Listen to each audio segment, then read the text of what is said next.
Assalamualaikum warahmatullahi wabarakatuh. Jumpa lagi dengan saya Fardila Sandi di channel Pak Guru Sandi. Di video kali ini kita akan membahas soal TWK yang berkaitan tentang konstitusi, berkaitan tentang undang-undang dan juga kekuasaan pemerintah. Dan inilah soal yang pertama.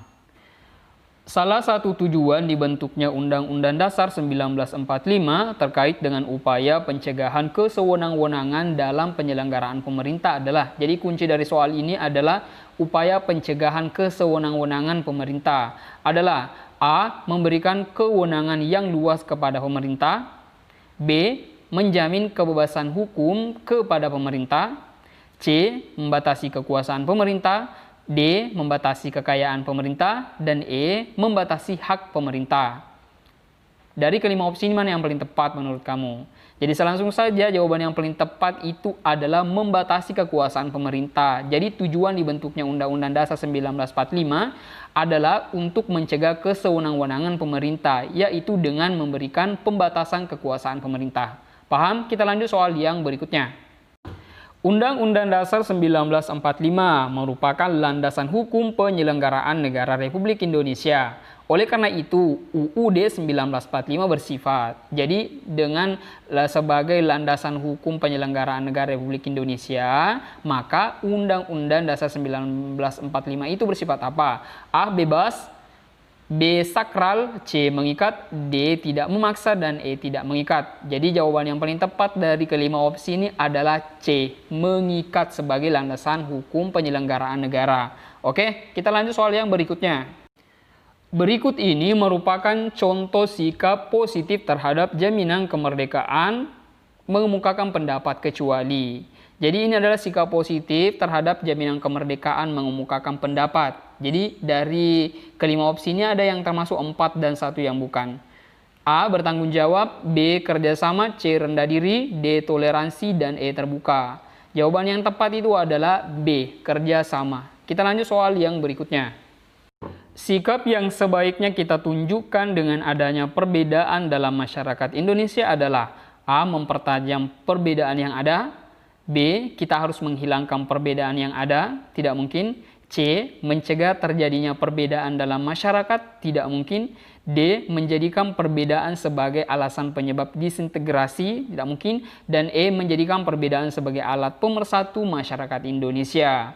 Jadi sikap yang sebaiknya kita tunjukkan dengan adanya perbedaan dalam masyarakat Indonesia adalah, dari kelima opsi ini, jawaban yang paling tepat adalah E. Menjadikan perbedaan sebagai alat pemersatu masyarakat Indonesia. Dan tidak mempertajam perbedaan yang ada dan juga tidak menghilangkan perbedaan yang ada. Apalagi mencegah terjadinya perbedaan dalam masyarakat, kan itu tidak mungkin sekali. Jadi dari kelima opsi ini, jawaban yang paling tepat itu adalah E.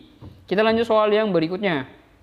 Kedudukan Bhinneka Tunggal Ika di negara Indonesia sebagai A. Hukum dasar, B. Dasar negara, C. Lambang negara, D. Semboyan bangsa, E. Pokok kaidah negara yang fundamental. Kalau bagian A itu hukum dasar kan adalah undang-undang dan pasal-pasalnya. Kalau dasar negara itu kan adalah Pancasila. Lambang negara kan nggak mungkin Bhinneka Tunggal Ika hanya dijadikan sebagai lambang negara. Bagian D. Semboyan bangsa ini masuk akal. Dan E. Pokok kaidah negara yang fundamental bukan. Jadi dari kelima opsi ini jawaban yang paling tepat itu adalah D. Semboyan bangsa. Kita lanjut soal yang berikutnya. Yang mencerminkan sifat terbuka ditunjukkan oleh baris. Jadi sebelum saya jawab dulu, saya kasih tahu bahwa bentuk sikap positif terhadap konstitusi negara. Konstitusi negara itu kan adalah undang-undang dan pasal-pasalnya kan. Itu ada 6. Yang pertama itu bersikap terbuka. Yang kedua mampu mengatasi masalah. Bagian C menyadari adanya perbedaan. Bagian D memiliki harapan realistis. E menghargai karya bangsa sendiri. Dan yang terakhir adalah mau menerima dan memberi umpan balik. Yang ditanyakan di sini adalah sikap terbukanya terhadap konstitusi negara. Yang ditanyakan adalah bersikap terbukanya. Saya jelaskan dulu, yang dimaksud dengan bersikap terbuka atau sering disebut sebagai sikap transparan merupakan sikap apa adanya berdasarkan hal yang dilihat, didengar, dirasakan, dan dilakukan.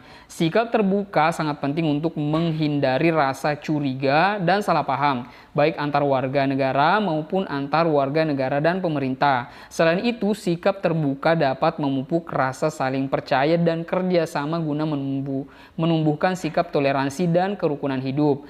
Bersikap terbuka terhadap konstitusi negara berarti kita belajar memahami keberadaan diri sebagai warga negara yang berkewajiban melaksanakan ketentuan-ketentuan penyelenggaraan negara dengan seoptimal mungkin. Jadi saya bacakan dulu bagian A, menerima kritik dan saran dari orang lain. Nah, itu tidak ya.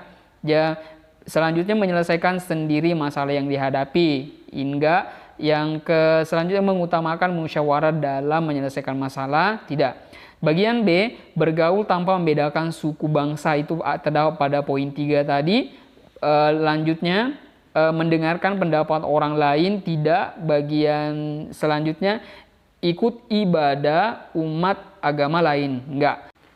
Bagian C, menerima masukan dari orang lain, kita simpan, menceritakan masalah yang dihadapi kepada teman, dan selanjutnya mendengarkan nasihat guru dan orang tua. Ini artinya kan kita bersikap terbuka, menerima saran, memberi saran, dan lain sebagainya. Oke, kita lanjut. Bagian D, menceritakan rahasia teman kepada orang lain, jangan. Memberitahukan jawaban soal kepada teman, jangan. Menceritakan masalah keluarga kepada teman, apalagi nih, jangan. Bagian E, memberikan kritik kepada teman, jangan. Mendengarkan cerita teman, tidak. Meminta pendapat teman pada saat berdiskusi. Jadi kalian fokus pada sikap terbuka. Sikap terbuka itu adalah menerima usul, menerima kritikan, dan memberi saran. Jadi dari kelima opsi ini jawaban yang paling tepat itu adalah bagian C. Menerima masukan dari orang lain, menceritakan masalah yang dihadapi kepada teman, kan terbuka. Dan yang terakhir itu adalah mendengarkan nasihat guru dan orang tua. Berarti siap menerima kritikan. Oke, kita lanjut soal yang berikutnya.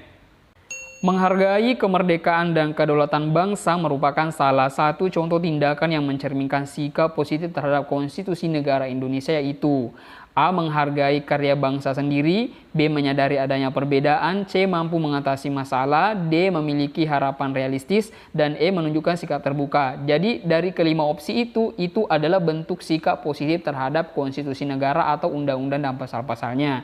Dan yang termasuk dari soal ini adalah menghargai kemerdekaan dan kedaulatan bangsa. Menghargai kemerdekaan dan kedaulatan itu adalah karya bangsa sendiri, ya.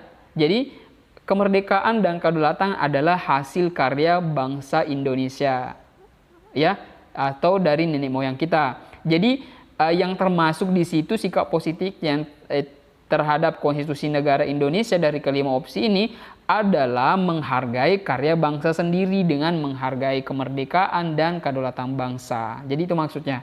Oke, kita lanjut soal yang berikutnya. Sikap mau menerima dan memberi umpan balik terhadap konstitusi negara Republik Indonesia ditunjukkan dengan tindakan. Jadi ini tindakannya atau penjabaran dari ke-6 poin tadi, bentuk sikap positif terhadap konstitusi negara. Dan itu yang ada pada bagian terakhir, mau menerima dan memberi umpan balik, ya. Jadi apa yang harus kita lakukan sebagai umpan balik terhadap konstitusi negara yang berlaku, terhadap undang-undang dan pasal-pasalnya. Yang harus kita lakukan adalah siap menerima, kan? Jadi kita lihat dulu bagian A, tunduk dan patuh terhadap konstitusi negara, kita simpan. B, menghargai kemerdekaan dan kedaulatan bangsa, sebenarnya masuk akal.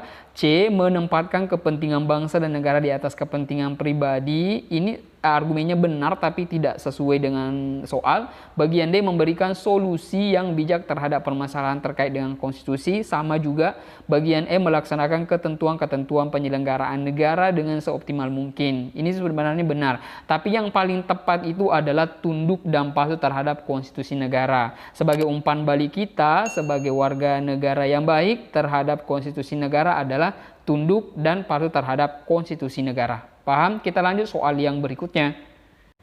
Pernyataan berikut ini merupakan contoh bentuk penerapan sikap positif terhadap konstitusi negara dalam lingkungan sekolah. Jadi ini masih tetap penerapan sikap positif terhadap konstitusi negara, tapi ini dalam lingkungan sekolah, yang mana kecuali. Berarti 4 di antara kelima opsi di bawah itu termasuk dari sikap positif terhadap konstitusi negara dalam lingkungan sekolah. Jadi satu yang bukan. Kita baca dulu, mendengarkan nasihat ke Bapak Ibu guru, masuk akal. Taat dan patuh terhadap tata tertib sekolah, masuk akal. Hanya bergaul dengan teman yang sedaerah, kita simpan dulu. D. Menerima kritik dan saran teman pada saat diskusi, masuk akal. Bagian E. Melaksanakan program kegiatan OSIS dengan baik, ini juga masuk akal. Jadi dari kelima opsi ini yang tidak termasuk sikap positifnya terhadap dalam lingkungan sekolah adalah hanya bergaul dengan teman yang sedaerah. Oke, kita lanjut soal yang berikutnya. Berikut ini contoh penerapan sikap positif terhadap konstitusi negara dalam lingkungan masyarakat kecuali. Tadi itu ada lingkungan sekolah, sekarang ada lingkungan masyarakat. Sikap positif terhadap konstitusi negara terhadap lingkungan masyarakat kecuali. Berarti satu yang bukan di antara kelima opsi ini. Bagian A, mengikuti kerja bakti dan siskamling. Apa itu kegiatan yang harus dilakukan di masyarakat? Wajib dilakukan. Menjunjung tinggi norma-norma pergaulan termasuk menjalankan profesi sesuai dengan aturan, termasuk mengutamakan pemenuhan hak daripada kewajiban. Seharusnya ini dibalik ya, mengutamakan kewajiban daripada hak. Ya kan? Bagian E, mengikuti kegiatan-kegiatan yang ada dalam Karang Taruna. Jadi dari kelima opsi ini jawaban yang paling tepat itu adalah bagian D, karena dia bersikap egois, karena lebih mengutamakan pemenuhan haknya daripada kewajibannya. Ya, jadi itu adalah 10 soal yang terkait tentang konstitusi, undang-undang, dan juga pembatasan kekuasaan pemerintah. Jadi soal ini terkadang naik dalam tes CPNS, karena saya masih ingat dulu saat ujian di tahun 2019 dan 2018 ada naik soal yang semacam ini ya. Jadi lebih banyak mungkin soal HOTS terkait penalaran. Adapun nanti soal yang standar itu hanya tentang isi dari pasal-pasal ya. Mungkin cukup sekian dulu video ini. Jangan lupa like, jangan lupa share supaya banyak teman-teman yang terbantu untuk mengetahui informasi penting ini. Sampai jumpa di video selanjutnya. Semoga Anda sehat selalu. Assalamualaikum warahmatullahi wabarakatuh.